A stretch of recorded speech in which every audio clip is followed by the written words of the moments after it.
So, let me finish my salad here real quick, and then we can carry on. Something to eat. Ah.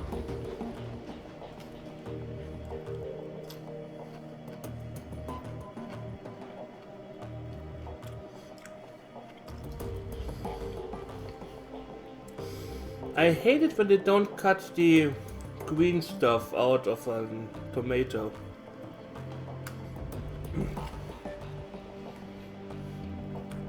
I love tomatoes, but I really hate this green stuff in there. Oh, well. Oh.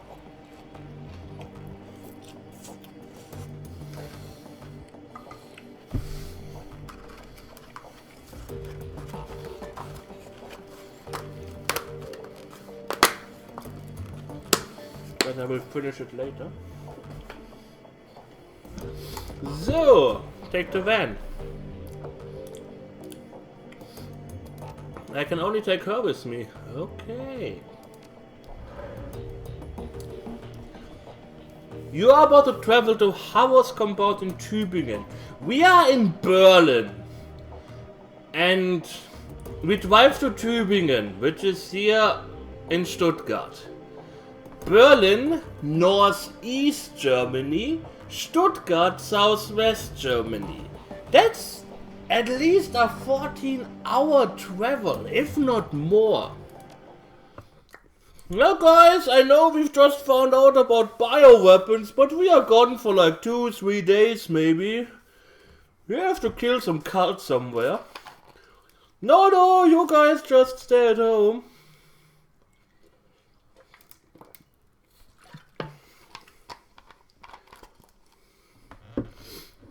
The drive from the Kreuzberg to the Schönbuch forest was a long one, for over 6 hours. I drove from Bavaria to Greifswald once. And that took us 14 hours. I highly hope you can get... I want to check this out. I want to check this out now. Maps. Because I highly doubt that. So, from Berlin to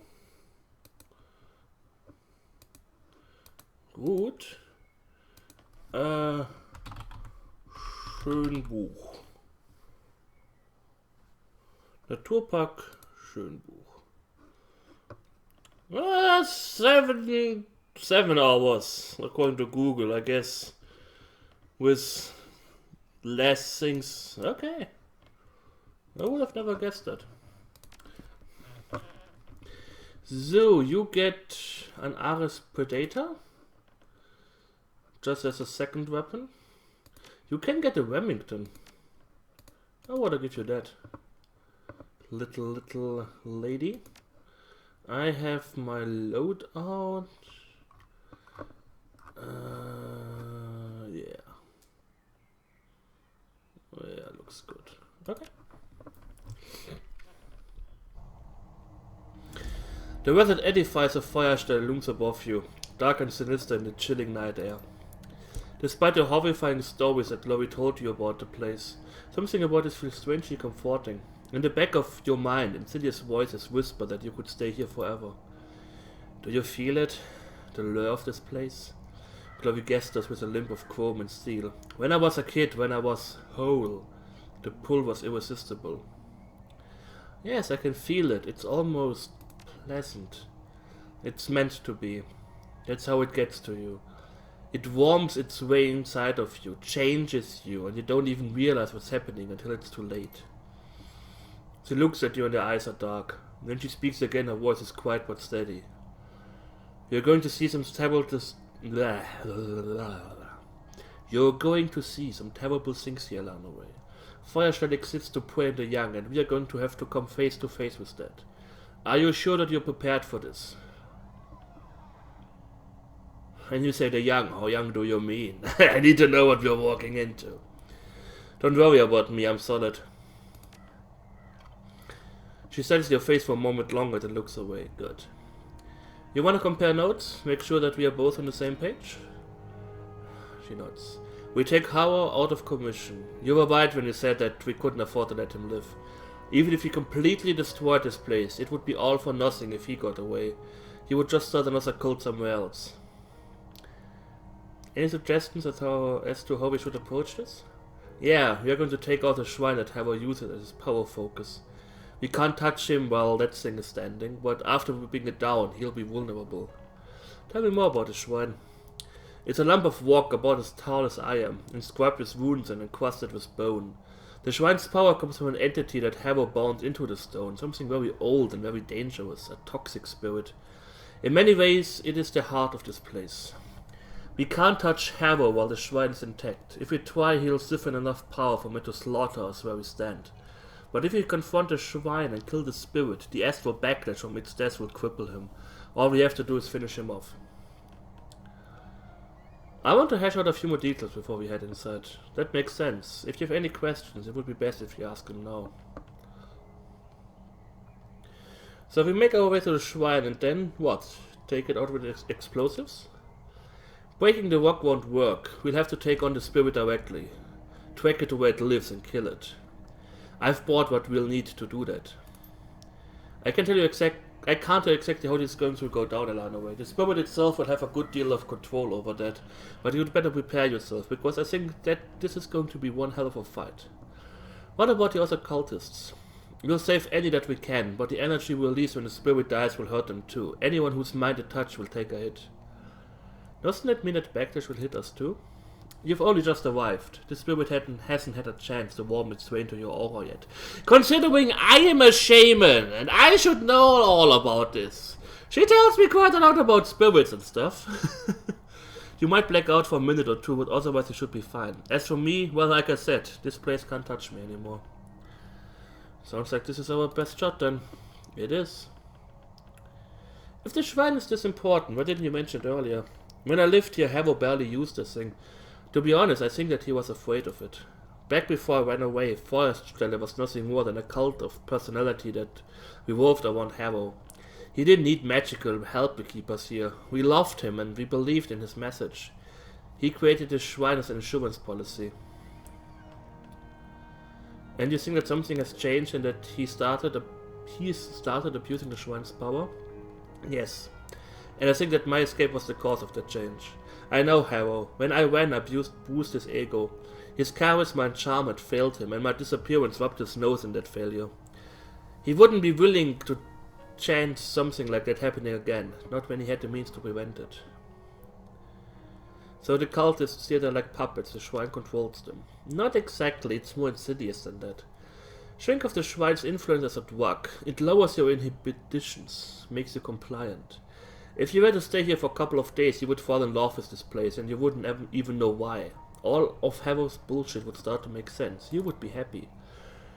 It assets all of these cultists addicted to this place. That makes them a threat, yes, but it also makes them victims. I think I know everything I need to. Let's get moving. I'm with you, let's do it. I think I never read so much in a let's play or stream than in this freaking game. I think after that I'm going to play Gnomoria or so. I don't have to read anything there out loud. Holy fucking shit.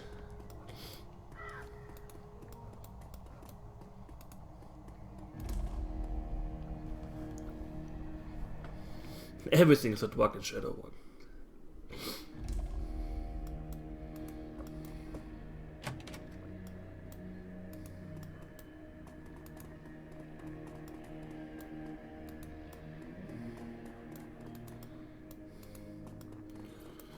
Not much going on here. You can hear distant murmuring sound coming from inside the room. Voices, 3, maybe 4, all talking amongst themselves. You can't make out what they are saying, but one of the voices sounds desperate. You've heard the tone before. It's the sound of a man pleading for his life. We should keep moving. Whatever's going on in there, we don't want to get involved. Getting involved is the entire reason why we came here. Yes, it is, but we are here to kill Harrow, not the people he's brainwashed. After we've taken down the shrine, the cultists in there will be hurt, disoriented. We can deal with them then, and hopefully save the poor bastard they are working on. What makes you think that he'll still be alive? I was one of them, remember? I know how this works. Whatever they are doing to the victim in there, they are gonna take their time with it. He won't be in great shape by the time that we get to him, but he will probably be alive. Alright, Glory, you win.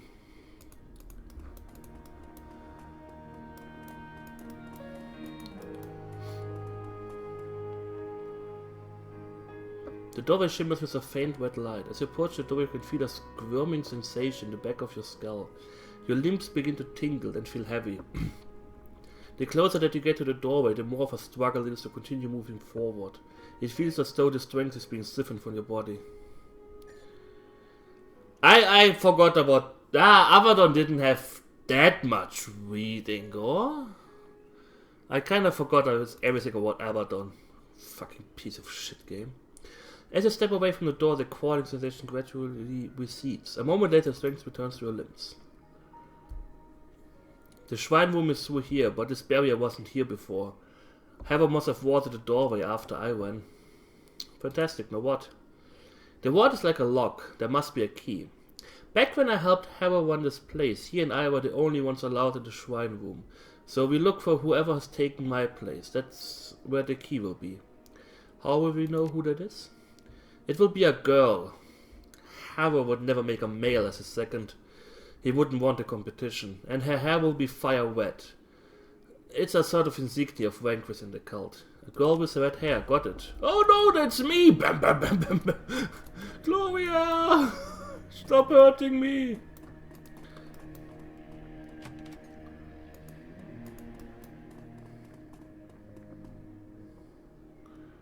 Leave the terminal alone. A large book.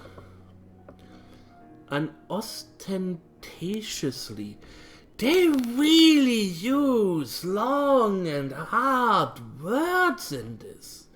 I mean, I feel a little bit stupid that I say this, but holy fuck.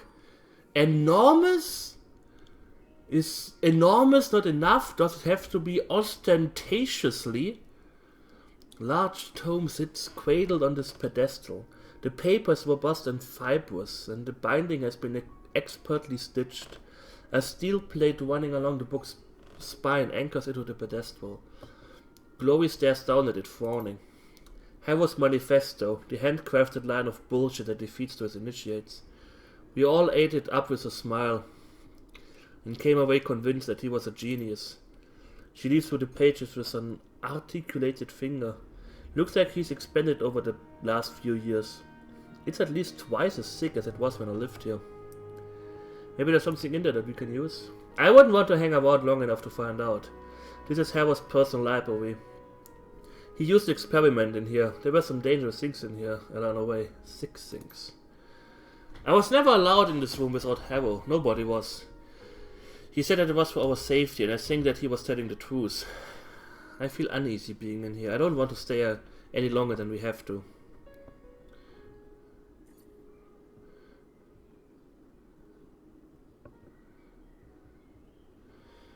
You're just your old self talking, your past coming back to haunt you. After a long pause she nods. Maybe you're right. It could just be nerves. But it doesn't make the feeling any less real. Go ahead and leave through the book if you want to, but try to be quick, okay? I don't want to stay here any longer than we have to. Leave through the beginning. You flip through the early pages of the manifesto, find what looks like a good place to jump in and start to read. When I first set out on the path of free living, I realized that I would have to rethink all of my early assumptions about life. I would have to question my own values and beliefs, and I would need the strength to trust in the answers that came to me. The prospect was daunting, but it was also necessary. The road to true freedom is paved with unanswered questions. After all, I can't learn to be free from a book. The answers won't come from a Bible, an instruction manual, or a code of conduct. If you don't learn that, you will never break your chains. The path to true freedom is one that each of us must walk on his or her own. Blah blah blah blah blah blah blah. Continue reading.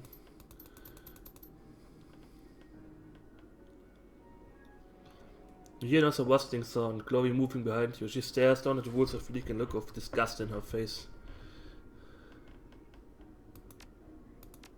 I'm getting the feel etiquette academic.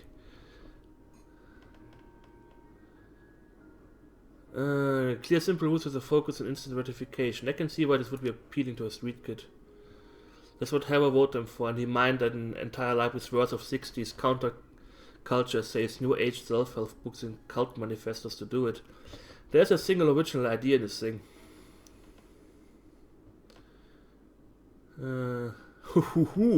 The same could be said of a lot of religions. That doesn't keep them from finding followers.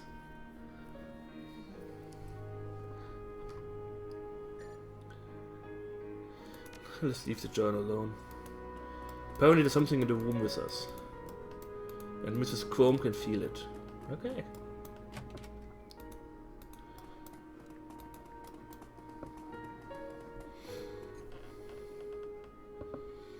As you open the refrigerator door, a whiff of ammonia sticks to your nostrils. Watery lights glint off the door's polished interior. The fridge is stacked full of large plastic bins, all tightly sealed and neatly labeled. It's hard to tell through the opaque plastic, but they appear to be full of meat. Inspect the containers. You pop the lid of a container to take a closer look. The first thing that hits you is the smell. The meat in here is beyond rancid. White mold frosts the side of the bin, and it's all that you can do to keep from gagging. As you rush to put the lid back on, you recognize a familiar shape in the rotten meat. A mangled human hand. Is that what I think it is? Glory's voice is flat. Ritual supplies. The adversary prefers them aged. Harrow teaches all of the initiates how to do it. How to harvest the meat, how to store it, how to label it. Nobody likes doing it at first, but you learn. By the end, it doesn't even bother you anymore. This is beyond fucked. We need to shut this place down. With Harrow dead, all of this will stop. Let's keep moving.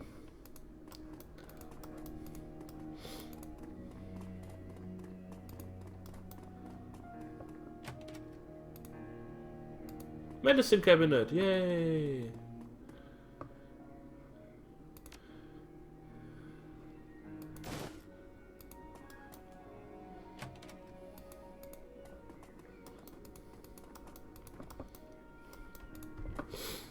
Don't you want to fight a demon? Not really, no. No. This is the Initiate's dormitory. The new arrivals are brought here. There's still hope for these kids, Elanarae. Harrow hasn't had a chance to win them. Good to know, we try to get them out of here. Wait, listen. Movement in the other room. You strain your ears to listen. Soft voices from inside the room come drifting out of a nearby vent. You hear a woman's voice. The sound is crisp and smooth and sweet, and it instantly puts you at ease. Calm down now, dear. It's probably nothing. No need to worry yourself. We are so far off the beaten track we don't get a lot of visitors. Out of the corner of your eye you can see Chloe's back stiffen. She flinches as though she's been stung.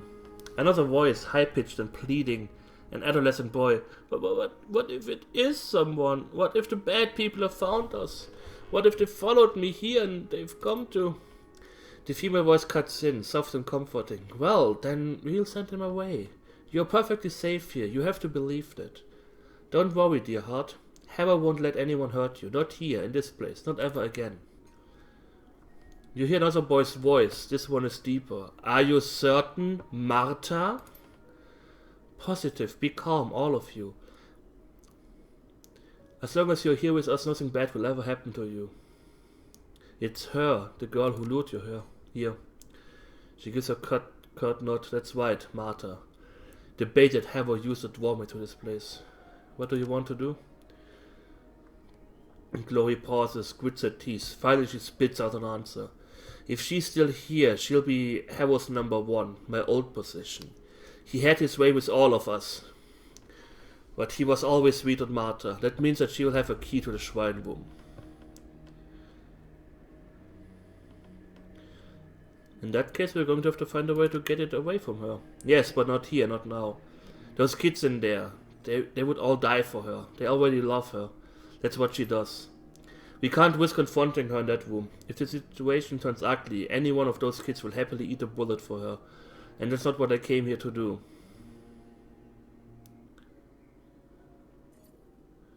If what you've said about her is true, then she deserves to die every bit as much as Harrow does. Part of me wants to kill her. She's the reason why a lot of kids wound up here, including me. She scowls and the razor flick out of her fingertips. A second later she retracts them. We deal with her later, though. I won't hurt any more kids voluntarily. Martha's voice floats back out through the vent. Hush now, boys, and get some rest. You've got a big day tomorrow, the biggest day of your lives. You get to meet Harrow. I promise you, after you speak with him, you will see the whole world in a different way, a better way. The adolescent voice trembles out a response. All right, Martha. Have a good night. A lovely musical laugh pours through the vent. You too, dear heart, all of you. You hear the distant sound of a door sliding shut. Chloe takes a deep breath and releases it. The coast is clear. We can handle the initiates. They're just a bunch of scared kids. Without Martha there to act them on, they won't try anything. No time like the present.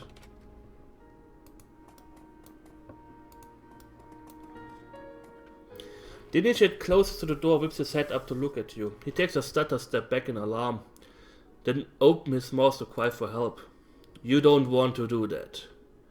Chloe looks deep into the initiate's eyes, transfixing him. We are not here to hurt you.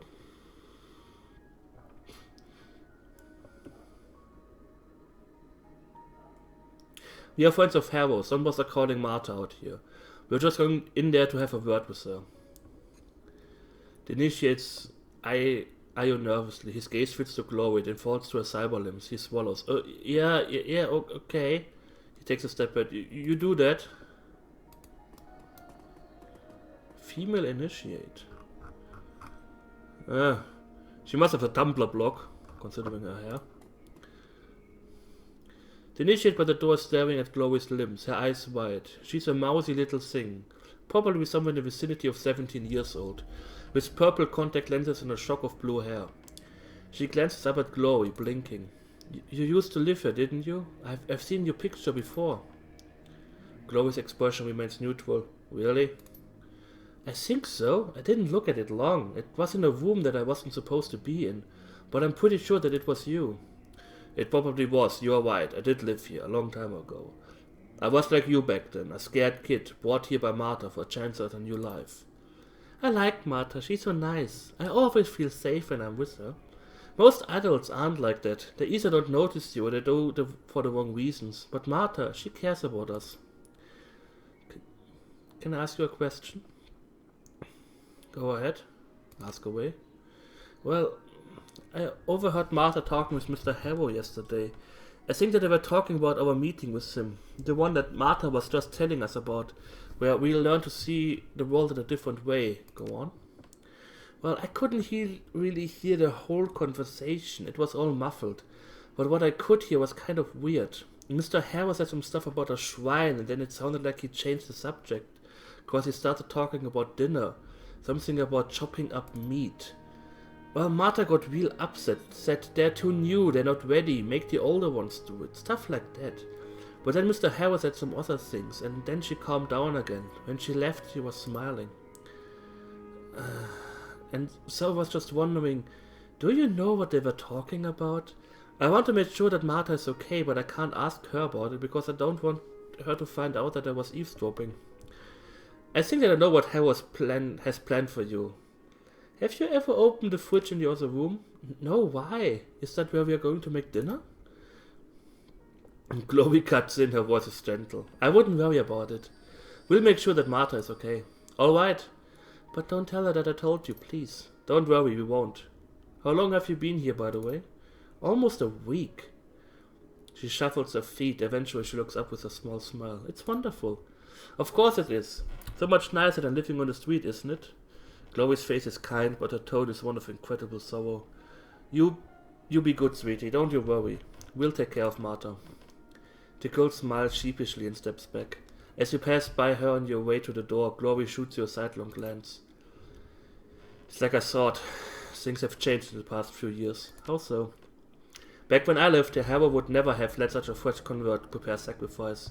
He would wait until she was in so deep and she felt so indebted to him that she couldn't turn tail and run. It was a rule. You let newcomers get settled for months, maybe 2, before teaching them the more unsavory aspects of cult life. Even then, you would start them off slow. Their first lessons would use pork or chicken, never human meat. That didn't come until much later. Indoctrinating a new recruit after a week is risky as hell, and he never would have done it when I lived here. The shrine. He's using it to brainwash initiates faster than he used to. She nods. That's what I'm thinking. Harrow's getting lazy, letting his captive spirit do the heavy lifting for him. So what does this mean for us? I'm still wondering on that, but I don't think that the shrine is just a tool for Harrow anymore. I think that he relies on it. He's using it as a crutch. She cocks her head slightly, a thoughtful expression on her face. I think that he's let himself become dependent on the damn thing. That girl is never going to have to do what we saw back in that kitchen. We won't let that happen. She nods, a fierce look in her eye. On that, we are agreed. Oh, Martha!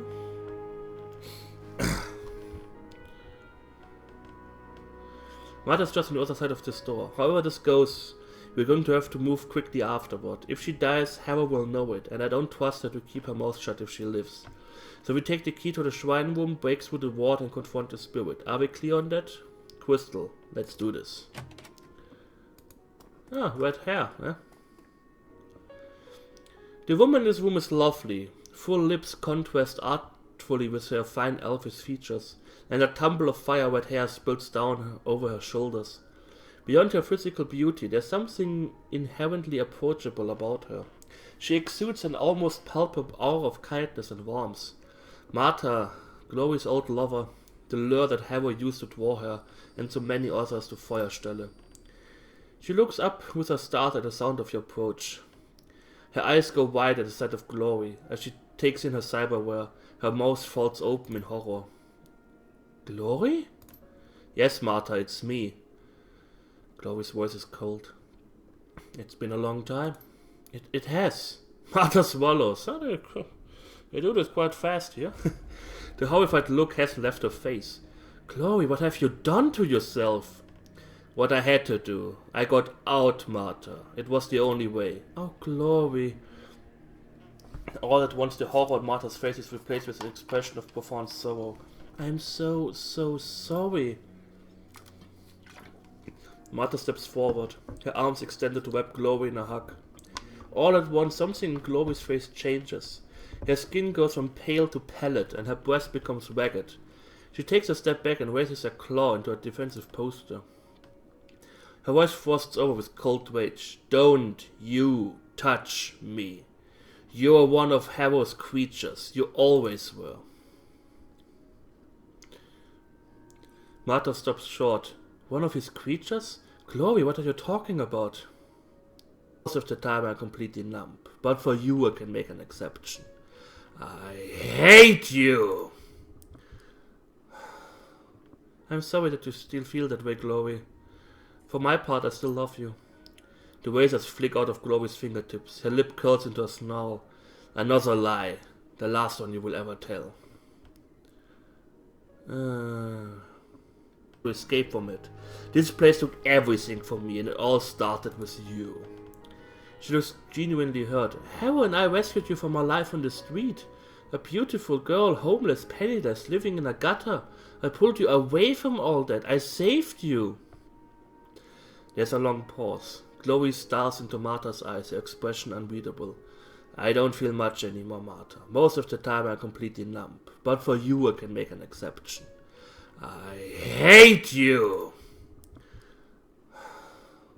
I'm sorry that you still feel that way, Chloe. For my part, I still love you. The razors flick out of Chloe's fingertips. Her lip curls into a snarl. Another lie. The last one you will ever tell.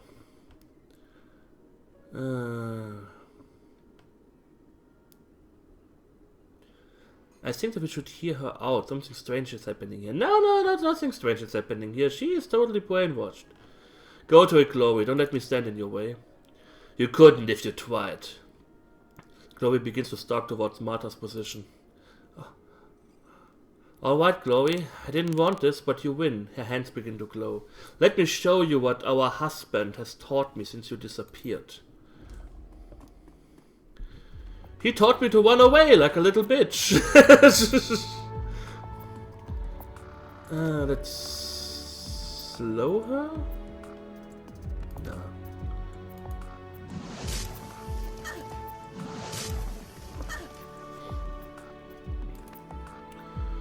Chloe, snap.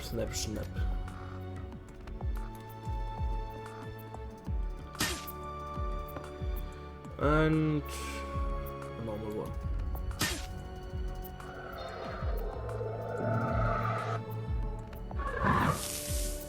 Yeah, you go and summon a spirit, I don't care. Whoa! Maybe I do care. Heal up Chloe.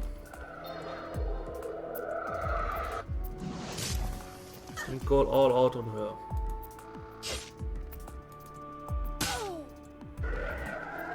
And she's dead. Chloe stands staring at the red ruin of Martha's body. Her eyes flit down to her claws, and an expression of growing horror creeps across her face. You okay, Chloe? It takes a long time to respond. Her voice is choked with a long, dormant emotion. No, I'm not. Look at your game face back on. We still have Harrow's Schwein to deal with. She deserved to die. Remember what she did to the other kids here, to you. She snarls out an answer. Her face has flushed red. I know! I haven't forgotten anything. To your astonishment, you see that her eyes are welling with tears. Chloe. All at once the blood drains from her cheeks. She wipes the water from her eyes with a cold metal hand. Save the consolation speech, I'm over it. Her voice is frigid, dead. She nods in the direction of the shrine room door. We got what we came here for, let's go finish this. Correct. Martha's amulet. Male initiate.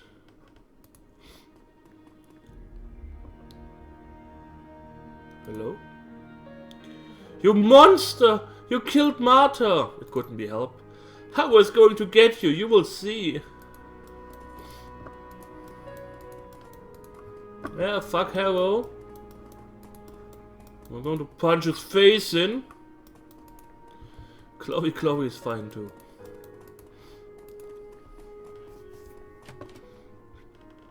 As you step forward, a skin-telling wet light that streams from the doorway flickers and dies. There's a strange lurching sensation in your gut, but it clears almost instantly. The door swings open with a touch. That seems to have done it. Chloe nods and reaches into a satchel. Her hand comes back out, clutching a small jar. I'm going to put a smear of this on your forehead. It's a sort of alchemical balm. Her voice goes quiet. Howard taught me how to make it. She unscrews the cap from the jar, revealing a pale white ointment. The surface glitters strangely in the dim light. Yeah, I'm pretty sure that Howard taught you how to make this white ointment. Powdered... If you ever wondered where my chef to take from our jobs has gone, this is the answer. Powdered orichalcum isn't cheap. What does the ointment do? The boundaries between the material world and the astral plane are weak in this place. Things can bleed through. The balm is like a lens. It focuses your perceptions, makes the haze real. She applies a smear of ointment to her forehead. It looks like a glob of glittering white paint. With this, we can deal with the spirit on its own level. Sounds like a plan to me. She dips her finger back into the balm and traces it down your forehead. The ointment feels cold and oily on your skin. That's good, because we don't have another one. She fishes in her bag a second time and pulls out a pair of silver necklaces. A wooden-inscribed pendant dangles from each. This will protect your astral self from spiritual possession. Don't take it off while we are dealing with the shrine, whatever you do. Got it? Chloe puts on her own pendant. The necklace glitters slightly against the pale skin. I don't know what's going to happen when we step into that room, Elanarae. We are playing with forces outside of our control. Are you ready to do this? Ready as I will ever be? There's a long pause before she speaks again. When she does, her voice sounds strained. I have to say, I kinda miss a few dialogue options considering I'm a shaman. I mean, this is like someone going up to me. Oh yeah, there are for loops and while loops. And I'm like, oh yeah, oh, that's awesome. I mean, I should know about this stuff. I don't know. At the very beginning of this thing, we both agreed that Harrow needs to die. I still want it. I want to bury my claws in his belly and pull his entrails out for what he did to me. And to all the other kids like me. But from what we've seen here tonight, I suspect that Harrow isn't the real power here anymore. Explain? I think that when Harrow started using his shrine, he handed the spirit trapped inside of it the keys to the kingdom. The bastard might think that he's in charge here, but he isn't, not anymore. He's a servant, just like everybody else. The only difference is that he doesn't know. Interesting. What this means for us is that we shouldn't have to kill Harrow to put an end to all of this. I don't think that he will be much of a threat on his own, not anymore. If we can manage to purify the spirit rather than killing it, it will withdraw from the cultist's mind willingly. We can save them. I think that if we purify the spirit, Feuerstelle will die. We'll save all of the kids and the nightmare will end. But if we do that, Harrow will get away. Yeah. She spits out the words, a bitter expression on her face. Harrow will get away. I don't like it either. He deserves to face justice, but I also don't think that he poses the kind of threat that he used to. I disagree with you there. It looks like he's traded his old tricks for easy power. Take that power away from him and what does he become? A pathetic little man who failed to satisfy a vindictive idol. It's a great theory, but all that it is. We don't know for a fact if any of that what you just said is true. No, we don't. I think that it's likely, but we don't know for sure.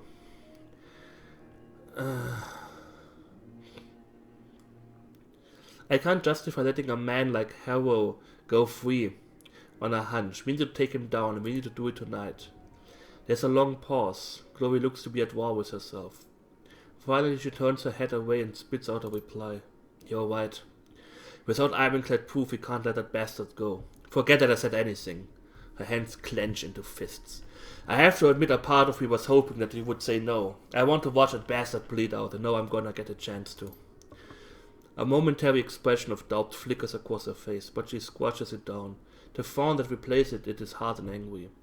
Let's put an end to all of this. First the spirit, then Harrow. We'll make them suffer for what they've done. Feuerstelle dies tonight. That's the plan, let's do it. Okay. Save.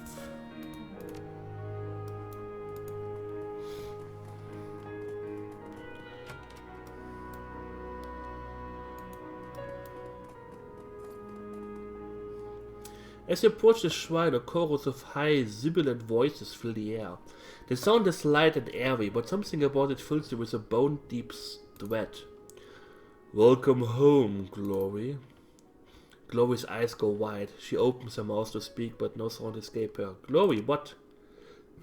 Something slams into you, a wave of intangible force that turns your consciousness inside out and sends shockwaves reverberating through your mind. The world lurches and everything goes black.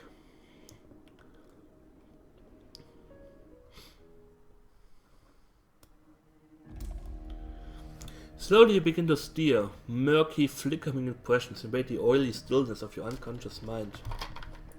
The sensation comes in waves, washing up over you, still and your senses calm. You find yourself staring into an infinite horizon. The blasted wounds of Feuerstelle stretch out in all directions, as far as the eye can see. Is this astral space? You should know that! You're a fucking shaman! Holy shit. Worryingly, she survives your surroundings. I would say that's an understatement. Where the hell are we? I can't say for certain, but there's one thing that I am sure of. Whatever this place is, the adversary holds sway here. If this is the adversary's domain, wouldn't that make this hell? No. She shakes her head. I don't think it's as simple. Is this astral space? You should know that! You're a fucking shaman! Holy shit.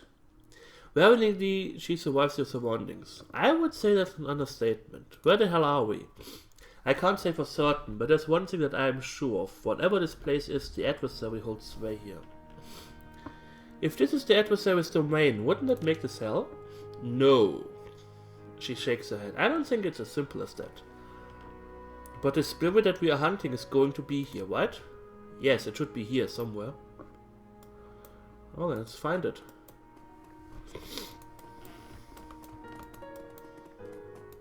Here, not hell.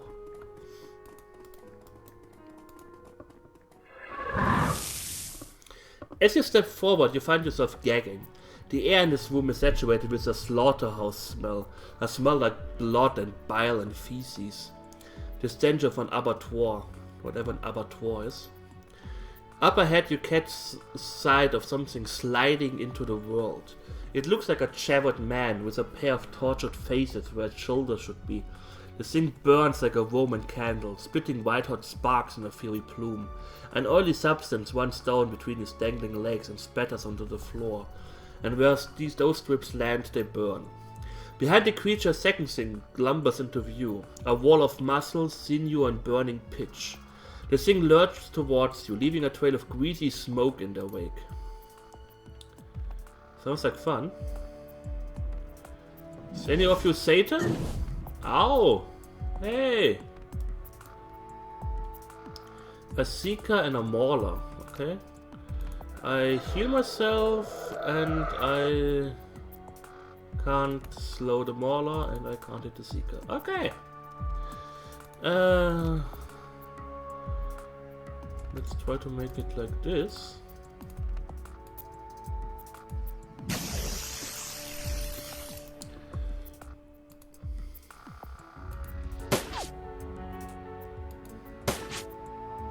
Of course.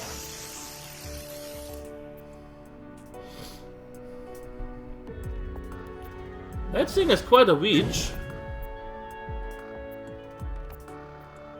Okay, now I slow you. I can't slow it. Great. Just what I always wanted.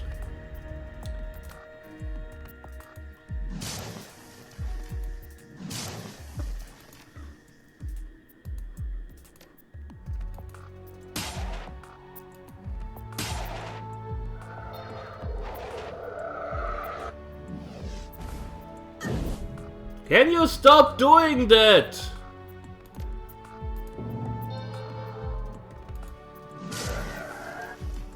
Fuck that guy.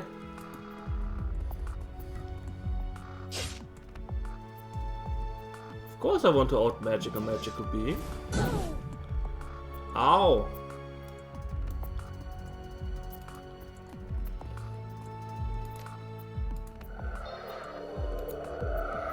Well, I can try to outgun it. Of course not. I'll do something.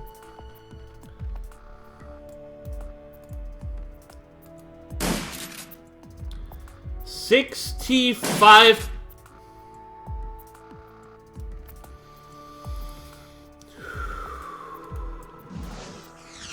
Oh, come the fuck on.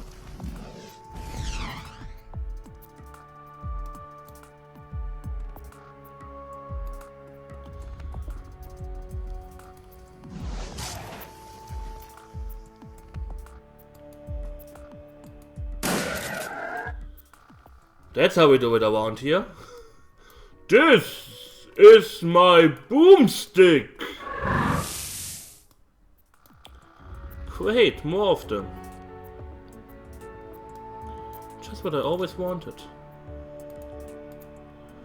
3, 4, 5. 1, 2, 3, 4, 5.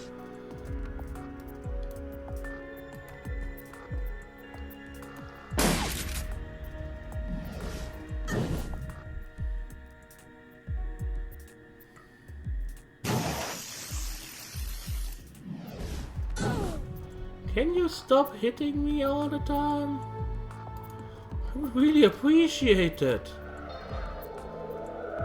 Always me. Flashbang grenade. YOLO.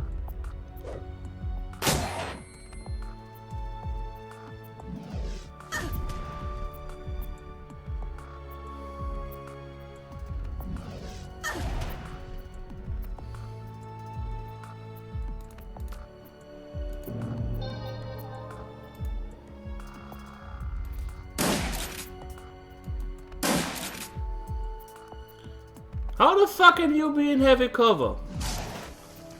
That doesn't make any sense.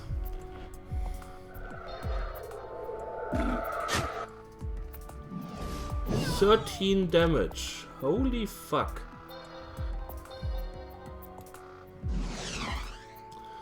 91% chance and I miss.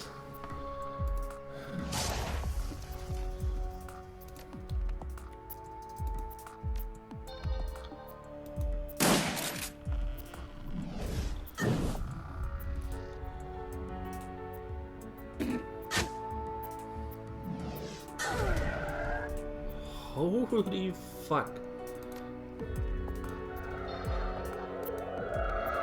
Okay, Glory, get closer.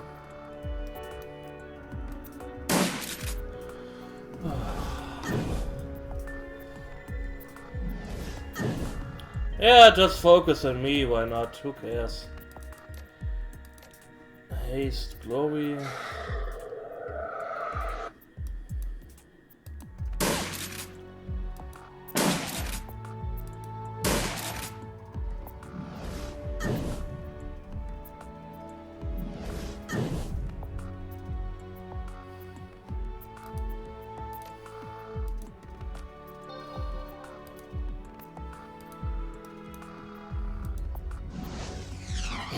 $84% and I miss. It pisses me off so much. Oh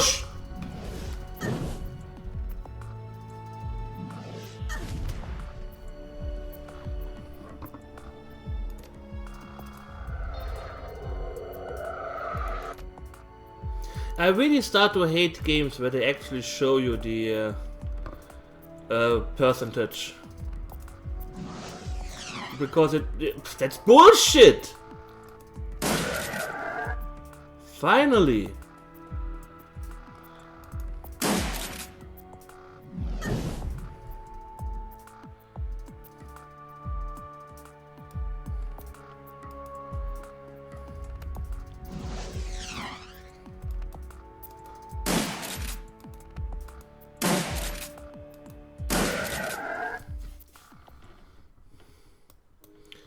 Yeah, I need at least 500% to kill something. Otherwise it's just, oh no, I can't.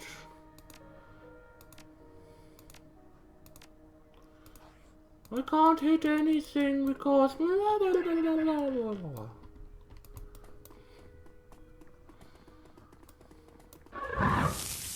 Whoa! That thing hovering before you is hideous. Its broad chest is jacketed in scale-like patches of burning coal, and its many sets of antlers shimmer with heat. It smells like a barn fire, wood smoke, burning fur, and blackening bodies. The spirit inclines its head towards Glory and spreads its arms in welcome. Glory, welcome, child. It speaks in a chorus of clear, lilting voices. You don't hear them so much as feel them. The sensation is strange, like hundreds of butterflies fluttering in your chest. What a pleasure it is to see you again. I'm going to kill you, spirit, and once you are dead, hell will follow. We are burning this entire godforsaken place to the ground, and we are doing it tonight. The spirit chuckles, a strange, wobbling sound that sends a shiver down your spine. We knew why you had come, child. When you mutilated yourself, when you cut away your connection to him, all became clear to us. We knew that one day you would be back, and that you would lash out against our great master.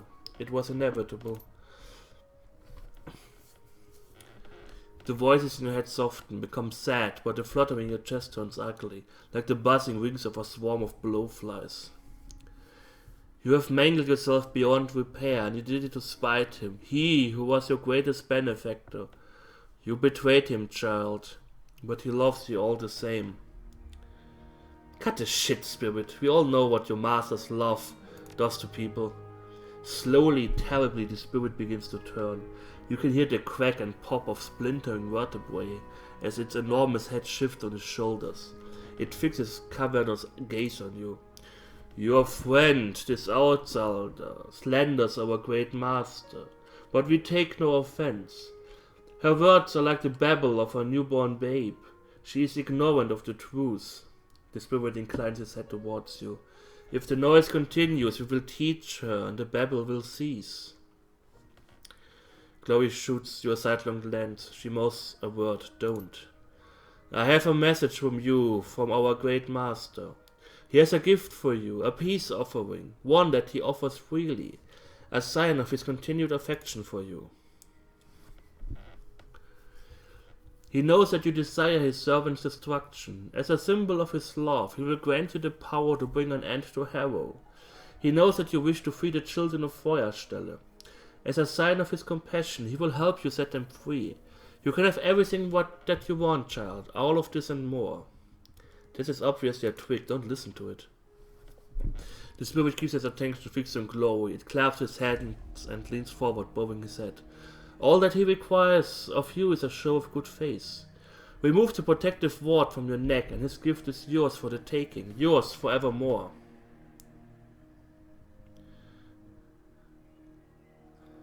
No deals. We came here to destroy you and Harrow with you. We've come too far to stop now. The blades slide out of Glory's fingertips. Her mouth parts into a farewell smile. I've been waiting a long time for this. Too long. I'm going to rip you to pieces, spirit, and after I'm done with you, Harrow will follow. The spirit cackles. Very well, child. If pain is what you seek, we will bring it to you. Beneath his leathery skin, the thing's bones begin to shift, straining against the ligaments and tendons that bind them. A hideous cracking sound fills the air as its skeleton splinters and pops. As you watch, the spirit's body begins to rupture. Great lesions open up in the creature's chest and back, and its ribcage cracks from some horrible internal pressure. The spirit's chest heaves, and a foul liquid pours from the ribs in his flesh. A flash of light stabs your eyes, and when your vision clears, you find 3 identical spirits floating before you. Death comes in many forms, child! The fluttering sensation in your chest grows into rasping pain that steals the breath from your lungs. It feels like you're being eaten alive. Yours will be swift and brutal. So I have to fight 3 of these assholes now, and only one of them is real or something? I don't know. They are all behind heavy cover, so that kinda sucks.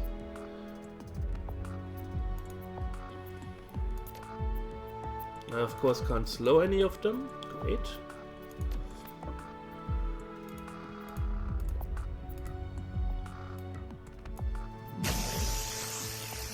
Well, Chloe, we do it like last time. You run up to them and shoot them in the face repeatedly. 130 hit points!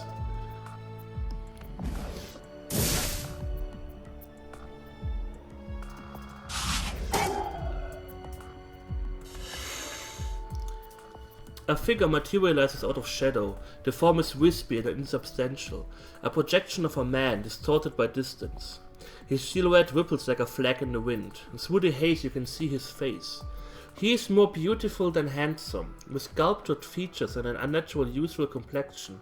His expression is sad. Harrow. Glory. The voice is deep but faint, and marred by echoes. It sounds as if he is shouting from the far end of a long tunnel. You shouldn't have come here. I was content to let you live out your life in peace. You taught me to kill, monster. You trained me to like it. It seems only fitting that I share what I've learned with you. I don't want to kill you, Chloe, and I won't, unless you force my hand. The flickering silhouette spreads its arms wide. Ask me for my protection. I will usher you out of this place. You can leave Feuerstelle in peace. If you ask me politely, I might even let your friend leave with you. You're going to die tonight, Harrow. I'm going to tear out your throat. As I did to poor Martha, the air all around him begins to pulse with skin-telling bursts of color. His rippling, transparent form glows with heat from within. That was a terrible thing, Chloe. You have brought this upon yourself. Oh, he's also fighting me. Great.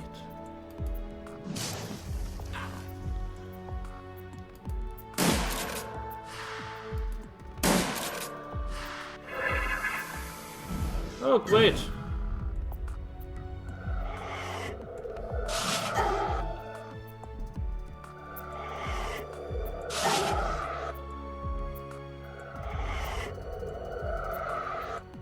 What the hell are you doing with me?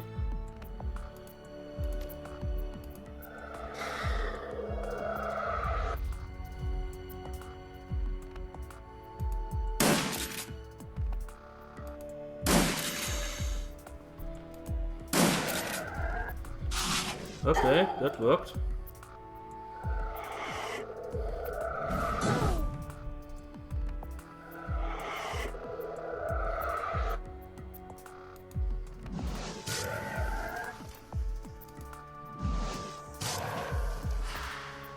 Ah, there's only one real one and the others are all fake. Okay.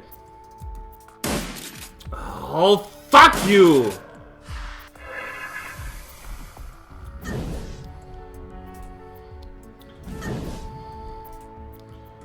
And he likes flanking, apparently.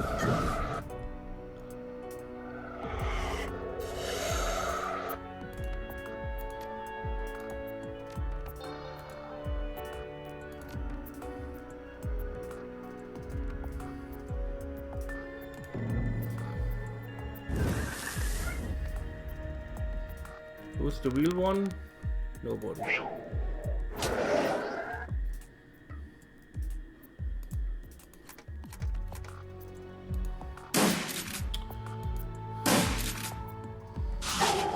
Makes me so angry! I fucking hate it! 85%, but...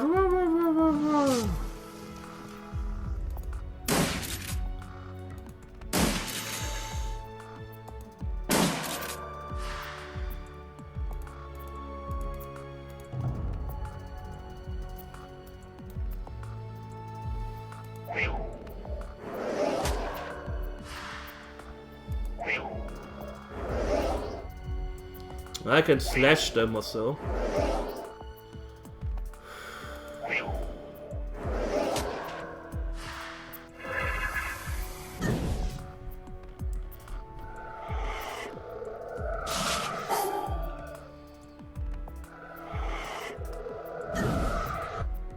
Hey, great, he did 2 damage to me. So I can't heal away the 20 damage that hit me beforehand. I need to waste one of Glory's thingy-majingies. At least I'm healed.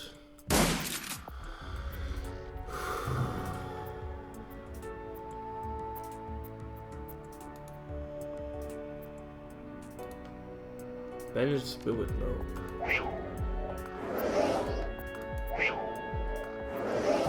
Oh, fuck you! Yeah, 3 misses, 50% chance to hit. Fuck it.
Here, have 20 damage in your face.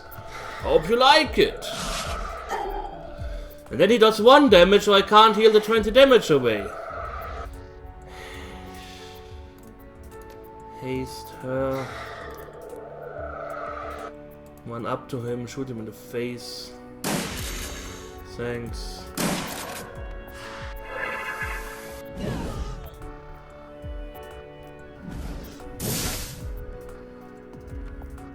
This is the original one. I guess I will just focus on him now. Fuck it.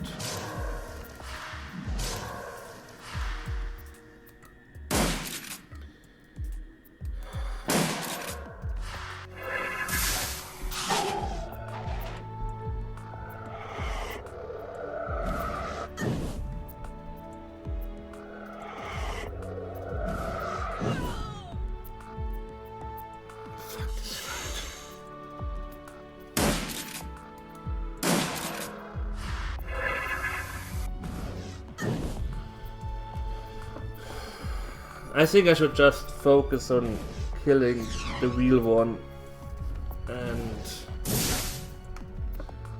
ignore the others. I have a trauma kit still.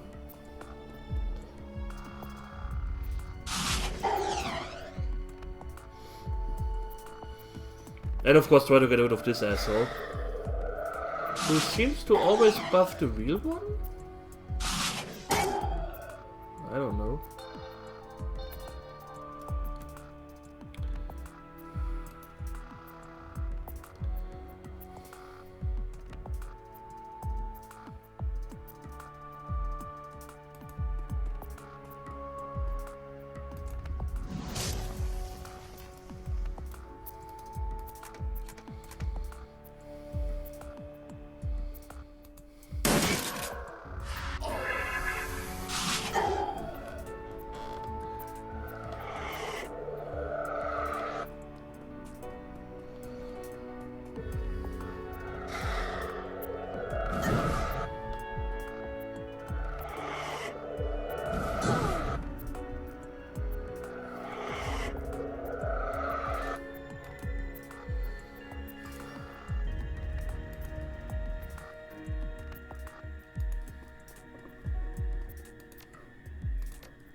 This is such a bullshit that I can only heal the last damage that I got.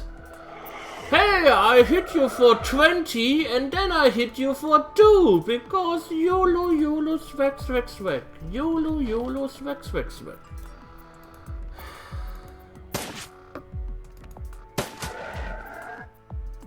That was the fake one. Hey, 2 hit points. Yeah, I'm happy to see me again too. Hi, Kalaka boy.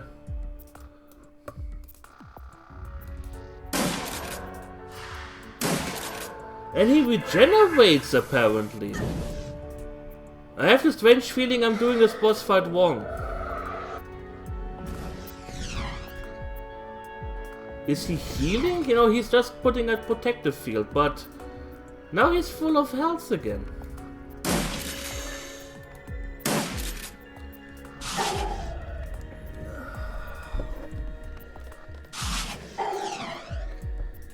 How can you go from, hey, this game is challenging but okay, to, oh yeah, here are 4 assholes.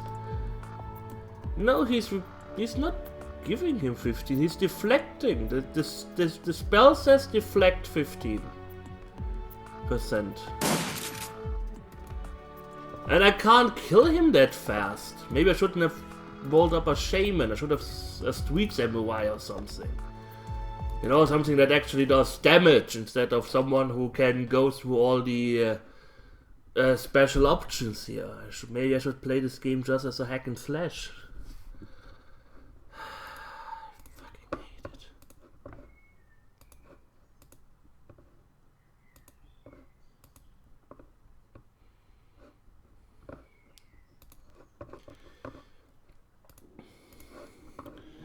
There are 14 people streaming at the moment. What the fuck is going on here?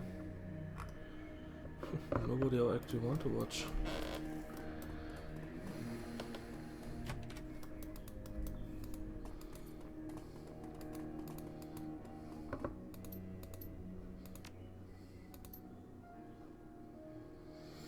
Yeah, I posted it on Facebook. You even asked me if I'm going to play it. Holy shit. Now the hell are we? Nobody cares.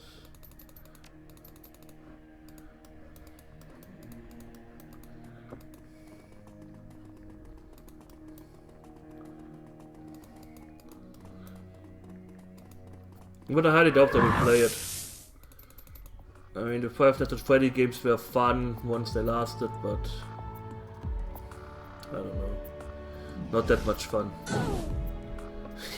Quit me for 21 damage. Right in my face. Why couldn't I take some of my teammates with me? You know, that would be helpful.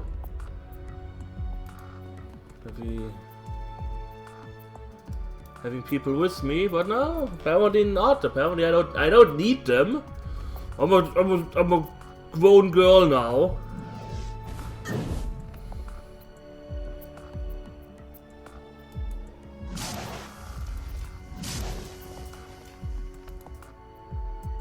Even though I'm a shaman, I have absolutely no idea about shamanism apparently. And you miss with an 80% hit chance. Why not?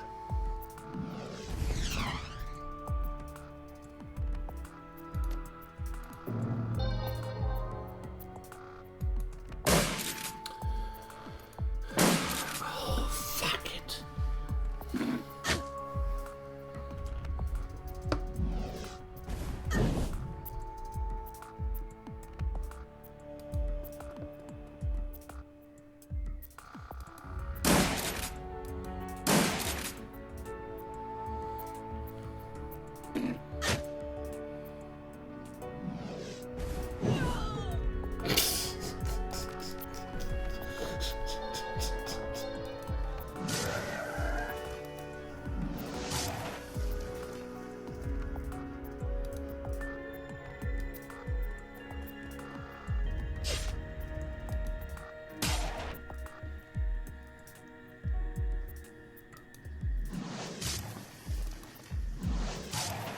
But I have to redo it, I need the Bulmoa kit for the main boss fight.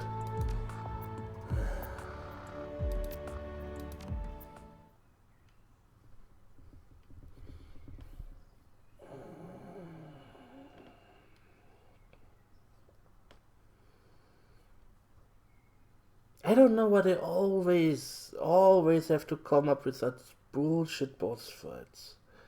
Here are 4 people wailing on you.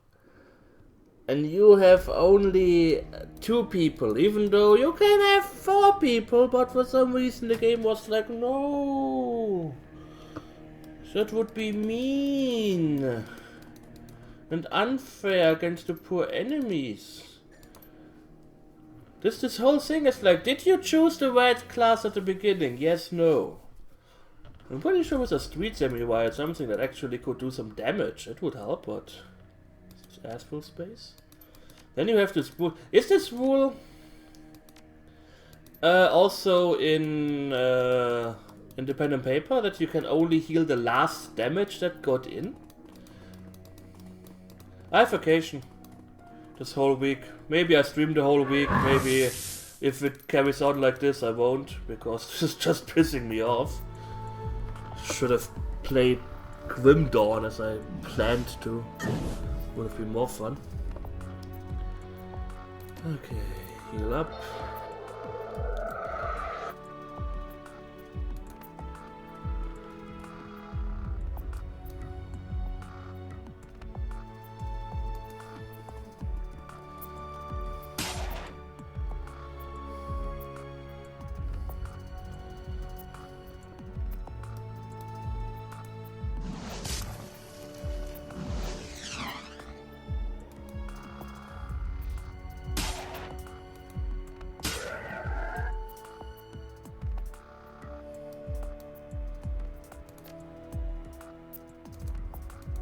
Why can't I slow them?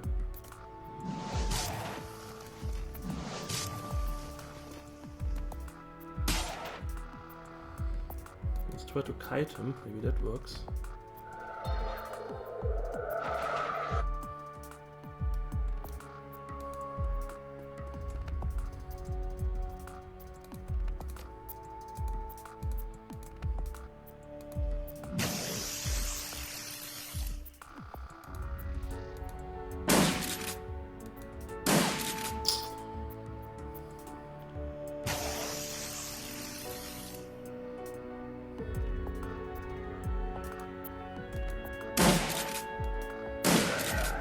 That's how you do it! No damage at all. Shadowrun 5th edition healing spells contain nothing. I have to actually save.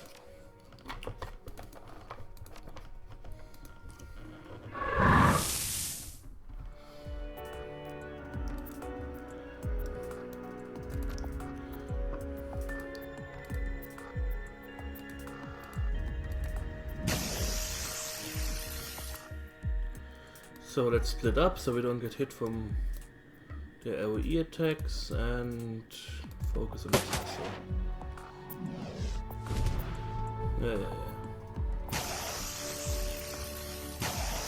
Yeah. Idiot. Idiot.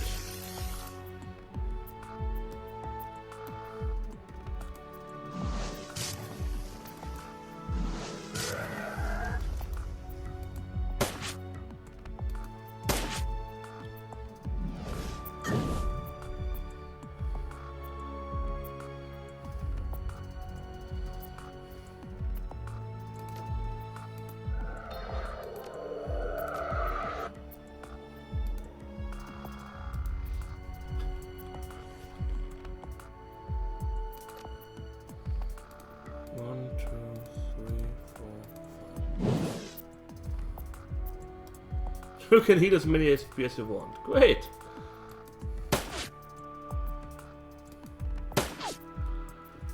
Maybe they was too powerful for them in the game. I don't know. Okay, that fire damage doesn't do as much. Ow! And I'm sleeping. Great.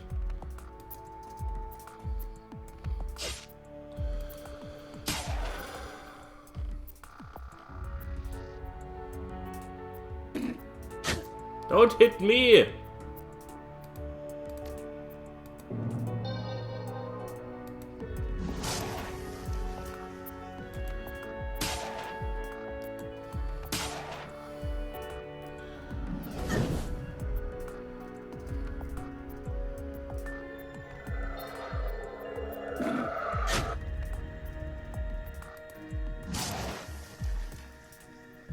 dead.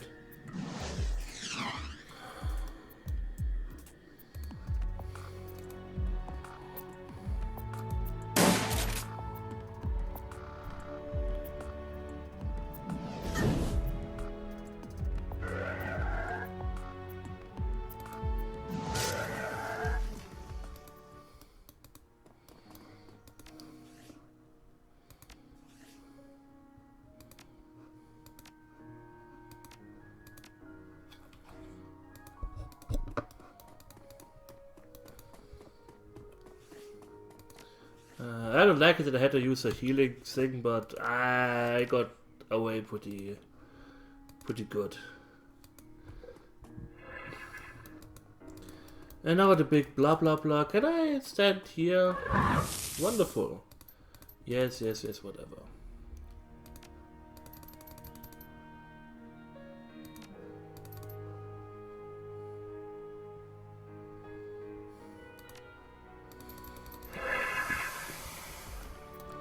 So, one of you is the real deal.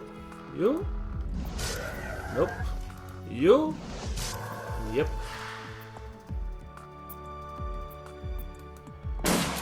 I did save, yeah. Hey, I just had to get really angry at the game and suddenly it works out.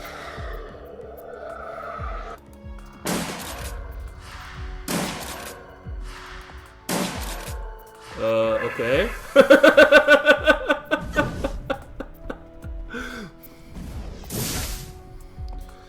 I guess the game hurt me. Game was like, okay, dude is pissed. Dude is going to break something. Weakened, the Hardfire-Stelle stumbles backward. The barnfire stench of it intensifies, and its showers of voices devolves into a cacophony of animals shrieking. The fluttering butterflies in your chest become razor blades, and every shriek is accompanied by a white-hot burst of pain. Glory is up and moving, beelining for the spirit's weakened form. Her claws glint redly in the infernal glow.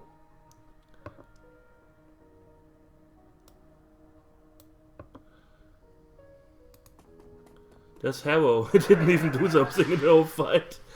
The power released by the spirit's death explodes outward, slamming into you like a freight train and sending you reeling. Glory is buffeted backwards like a ragdoll, but she manages to retain her footing. She turns to face you, the ichor from the spirit's chest wicking off of her razor-tipped fingers, and as you watch her right hand bursts into flame. Harrow stumbles backward, clutching his head. The rippling motion of his outlines become ragged and violent. Through the haze you can see rivulets of gore tracing their way down from his ears and nose. The whites of his eyes have gone pink with blood. He shrieks at Glory and his voice comes out in a strangled croak. You stupid bitch! What have you done? Slowly she turns to face the flickering projection. Flames continue to lick up from the chrome of her hand, and the metal glows like molten glass. When she speaks, her voice is strangely calm. What needed to be done. See you in the real world, Harrow.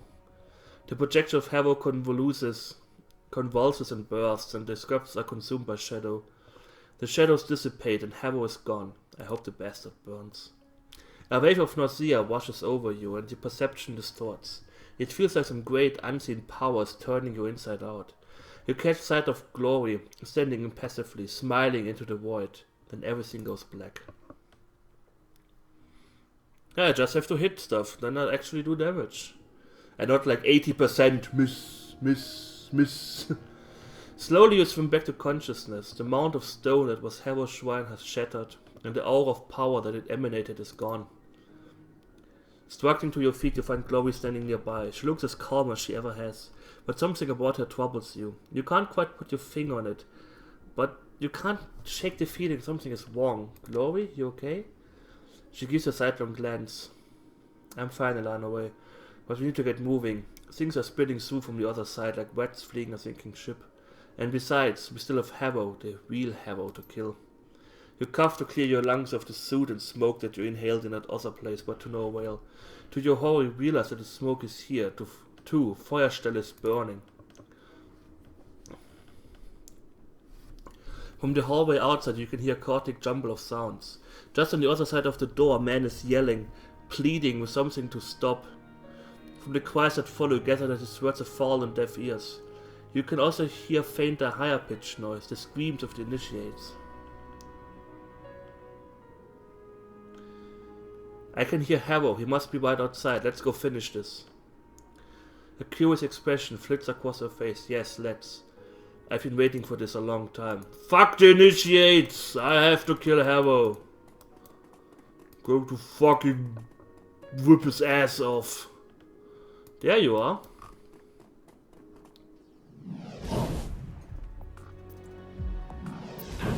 Sucks to be you, I guess. Harrow's magic still protects him, but not well enough.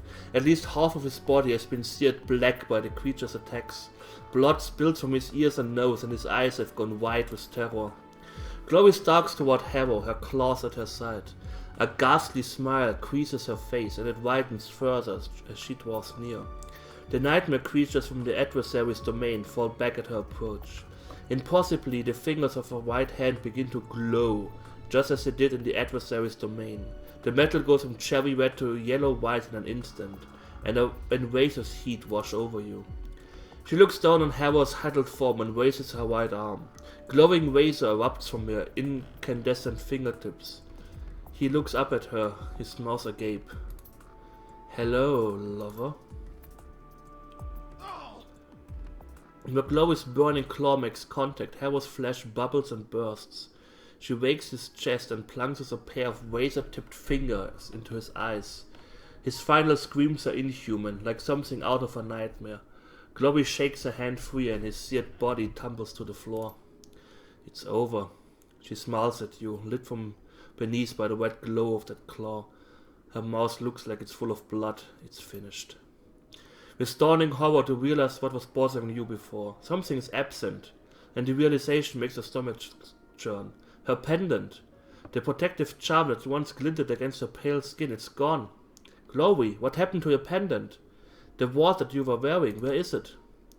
She glances down and you can see the worry begin to creep onto her face. The wild look in her eyes slowly dies away, replaced by the cool, analytical expression that you've come to know. I don't know. I must have lost it somewhere along the way. The angry flow of her burning claw fades to nothing as the metal cools. As you watch, the red lights that blast her body slowly dies away.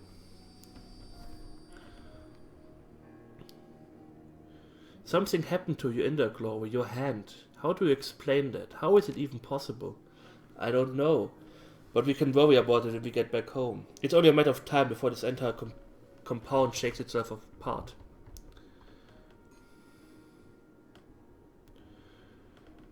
You still seem like yourself, so I'll trust what you are telling me. Who knows, maybe this could even help us down the road. Agreed, I think that I have this thing, whatever it is, under control. And that means that we can use it. Let's get moving, Elanarae. I want to put as much distance between myself and this place as possible. Agreed. As if one cured, ominous creaking sound reverberates throughout the halls of Feuerstelle, followed by the groan of barking support starts from above. Also, stranger noises can be heard further in the distance, panic screams and faint cries for help, intermingled with the bellowing roars of escaped spirits. Those screams, the cultists are still alive. We can't leave until we save them. No, there's nothing we can do. The building is too heavily compromised. Any second now will come down on the heads of anyone who's still unlucky enough to be inside. Let the fire take this place and everything in it. We've done what we came for. Harrow is dead. We have won. No, I have to save the cultists. So well. Sorry guys, I can't get to you, so sucks to be you, I guess. Okay.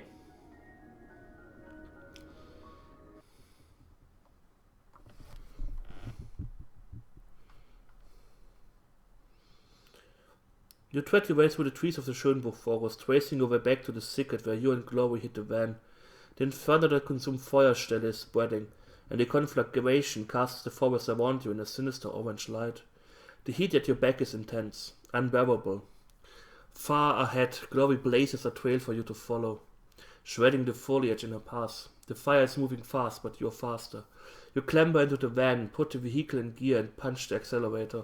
The burning ruin of Feuerstelle recedes into the distance. A glowing speck in the rear view mirror. The peace and safety of the Kreuzbazaar lies ahead. Oh, another seven hours of driving next to a demon-possessed cyborg. Sounds like fun! Not.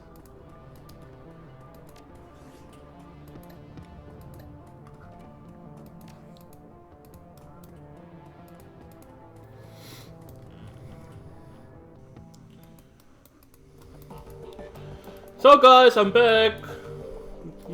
We did a road trip without all of you. Fuck you. Nobody likes you. La la la la la.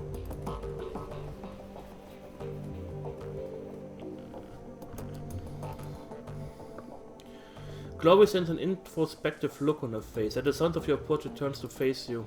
She nods at you. Thank you for your help at Feuerstelle. I couldn't have done it without you. Speaking of which, I've been meaning to talk with you about that. After the things that we saw in there, I'm not surprised. Go ahead, Elanarae, I'm listening.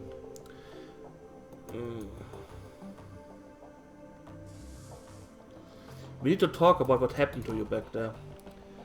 You will need to be more specific. You know what I'm talking about, Chloe. The missing pendant, the other place, and the burning hand that you brought back with you. Ah, that. Well, clearly something happened when I plunged my claw into the heart of Feuerstelle. But as to what that something was, your guess is as good as mine. So you don't think that we should do something about it? What do you propose that we do? I don't know how to reward what happened to me. To be frank, I don't even know why I would want to change this. The way that I look at it, what happened happened. I've come through it okay, and I've even managed to take away some residual, if inexplicable, gain from it. How can that be bad? Don't bother answering that. It was a rhetorical question, and I can see that you won't be satisfied until I offer you some sort of real answer. She steeples his finger, musing. Okay.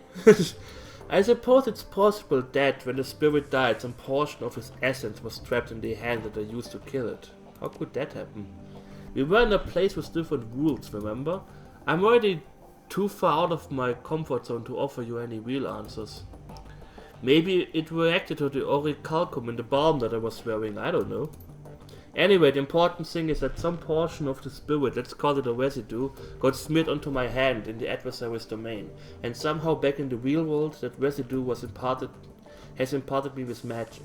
Whatever the reason, however, it's happening, I can't help but look upon it as a good thing.